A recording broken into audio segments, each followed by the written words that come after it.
இன்றைய திருப்பலி வாசகங்கள். பாஸ்கா 4ஆம் வாரம் திங்கட்கிழமை. முதல் வாசகம். வாழ்வுக்கு வழியான மனமாற்றத்தை பிற இனத்தவருக்கும் கடவுள் கொடுத்தார். திருத்துதர் பணிகள் நூலிலிருந்து வாசகம். அதிகாரம் 11, இறை வார்த்தைகள் 1 முதல் 18 முடிய. அந்நாள்களில் பிற இனத்தவரும் கடவுளின் வார்த்தையை ஏற்றுக்கொண்டதை பற்றி திருத்தூதர்களும் யூதாவில் உள்ள சகோதரர் சகோதரிகளும் கேள்விப்பட்டார்கள்.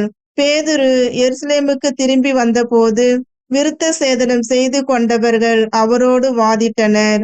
நீர் ஏன் விருத்த சேதனம் செய்து கொள்ளாதோரிடம் சென்று அவர்களுடன் உணவு உண்டீர் என்று குறை கூறினர். பேதுரு நடந்தவற்றை ஒன்றன் பின் ஒன்றாக விளக்கி கூறத் தொடங்கினார். நான் யோப்பா நகரில் இறைவனிடம் வேண்டிக் கொண்டிருந்த போது மெய்மறந்த நிலையில் ஒரு காட்சி கண்டேன். பெரிய கப்பற்பாயை போன்ற ஒரு விரிப்பு 4 முனைகளிலும் கட்டப்பட்டு வானத்திலிருந்து இறக்கப்பட்டு என்னிடம் வந்தது. அதை நான் கவனமாக நோக்கிய போது தரையில் நடப்பன, ஊர்வன, வானில் பறப்பன, காட்டு விலங்குகள் ஆகியவற்றை கண்டேன். பேதுரு, எழுந்திடு, இவற்றை கொன்று சாப்பிடு என்னும் ஒரு குரல் ஒலிப்பதையும் கேட்டேன். அதற்கு நான், வேண்டவே வேண்டாம் ஆண்டவரே, தீட்டானதும் தூய்மையற்றதுமான எதுவும் ஒருபோதும் என் வாய்க்குள் சென்றதில்லையே என்றேன். 2ஆம் முறையும் வானிலிருந்து மறுமொழியாக, தூய்மையானது என கடவுள் கருதுவதை தீட்டாக கருதாதே என்று அக்குரல் ஒலித்தது. இப்படி 3 நடந்த பின்பு யாவும் வானத்துக்கு மீண்டும் எடுத்துக்கொள்ளப்பட்டன. அந்நேரத்தில் செசரியாவில் இருந்து என்னிடம் அனுப்பப்பட்ட 3 நான் தங்கியிருந்த வீட்டின் முன் வந்து நின்றனர். தூய ஆவியார் என்னிடம் தயக்கம் ஏதுமின்றி அவர்களோடு செல் என்று கூறினார். உடனே நானும் இந்த 6 சகோதரர்களுமாக அந்த மனிதர் வீட்டுக்கு சென்றோம்.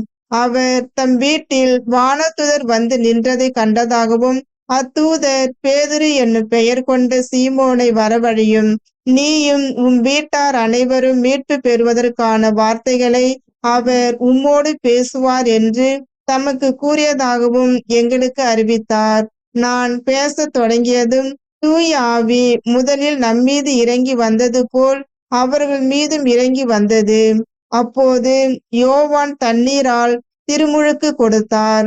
ஆனால் நீங்கள் தூய ஆவியால் திருமுழுக்கு பெறுவீர்கள் என்ற ஆண்டவரின் வார்த்தைகளை நான் நினைவு கூர்ந்தேன். இப்போதும் ஆண்டவராகிய இயேசு கிறிஸ்துவின் மீது நம்பிக்கை கொண்டபோது நமக்கு அருளப்பட்ட அதே கொடையை கடவுள் அவர்களுக்கும் கொடுத்தார் என்றால் கடவுளை தடுக்க நான் யார் என்றார். இவற்றை கேட்டு அவர்கள் அமைதி அடைந்தனர். வாழ்வுக்கு வழியான மனமாற்றத்தை பிற இனத்தவருக்கும் கடவுள் கொடுத்தார் என்று கூறி அவரை போற்றி புகழ்ந்தார்கள். ஆண்டவரின் அருள்வாக்கு. இறைவனுக்கு நன்றி. பதிலுரை பாடல். திருப்பாடல் 42. இறை வசனங்கள் 1, 2 மற்றும் திருப்பாடல் 43 இறை வசனங்கள் 3, 4. பல்லவி. உயிருள்ள இறைவன் மீது என் நெஞ்சம் தாகம் கொண்டுள்ளது. கலைமான் நீரோடைகளுக்காக ஏங்கி தவிப்பது போல் கடவுளே, என் நெஞ்சம் உமக்காக ஏங்கி தவிக்கின்றது. என் நெஞ்சம் கடவுள் மீது, உயிர் உள்ள இறைவன் மீது தாகம் கொண்டுள்ளது. எப்பொழுது நான் கடவுள் முன்னிலையில் வந்து நிற்கப் போகிறேன்? பல்லவி. உயிருள்ள இறைவன் மீது என் நெஞ்சம் தாகம் கொண்டுள்ளது. உம் ஒளியையும் உண்மையையும் அனுப்பியருளும். அவை என்னை வழிநடத்தி உமது திருமலைக்கும் உமது உறைவிடத்திற்கும் கொண்டு போய் சேர்க்கும். பல்லவி. உயிருள்ள இறைவன் மீது என் நெஞ்சம் தாகம் கொண்டுள்ளது. அப்பொழுது நான் கடவுளின் பீடம் செல்வேன். என் மன மகிழ்ச்சியாகிய இறைவனிடம் செல்வேன்.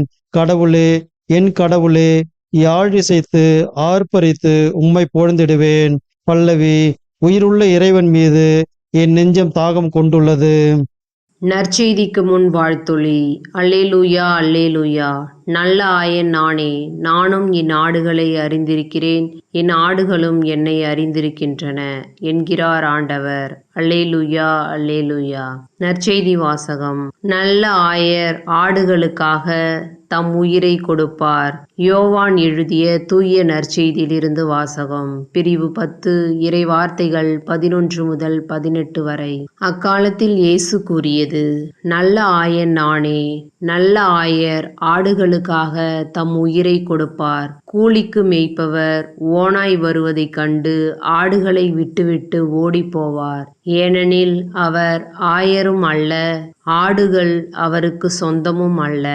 ஓநாய் ஆடுகளை பற்றி இழுத்து கொண்டு போய் மந்தையை சிதறடிக்கும். கூலிக்கு மேய்ப்பவருக்கு ஆடுகளை பற்றி கவலை இல்லை. நல்ல ஆயன் நானே. தந்தை என்னை அறிந்திருக்கிறார், நானும் தந்தையை அறிந்திருக்கிறேன். அதுபோல நானும் என் ஆடுகளை அறிந்திருக்கிறேன், என் ஆடுகளும் என்னை அறிந்திருக்கின்றன. அவைகளுக்காக எனது உயிரை கொடுக்கிறேன். இக்கொட்டிலை சேரா வேறு ஆடுகளும் எனக்கு உள்ளன. நான் அவற்றையும் நடத்தி செல்ல வேண்டும்.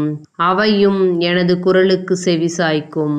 அப்போது ஒரே மந்தையும் ஒரே ஆயரும் எனும் நிலை ஏற்படும். தந்தை என் மீது அன்பு செலுத்துகிறார், ஏனெனில் நான் என் உயிரை கொடுக்கிறேன். அதை மீண்டும் பெற்றுக்கொள்ளவே கொடுக்கிறேன். என் உயிரை என்னிடமிருந்து யாரும் பறித்து கொள்வதில்லை. நானாகவே அதை கொடுக்கிறேன். உயிரை கொடுக்கவும் எனக்கு அதிகாரம் உண்டு, அதை மீண்டும் பெற்றுக்கொள்ளவும் அதிகாரம் உண்டு. என் தந்தையின் கட்டளைப்படியே நான் இப்படி செய்கிறேன். ஆண்டவரின் அருள்வாக்கு. கிறிஸ்துவே உமக்கு புகழ்.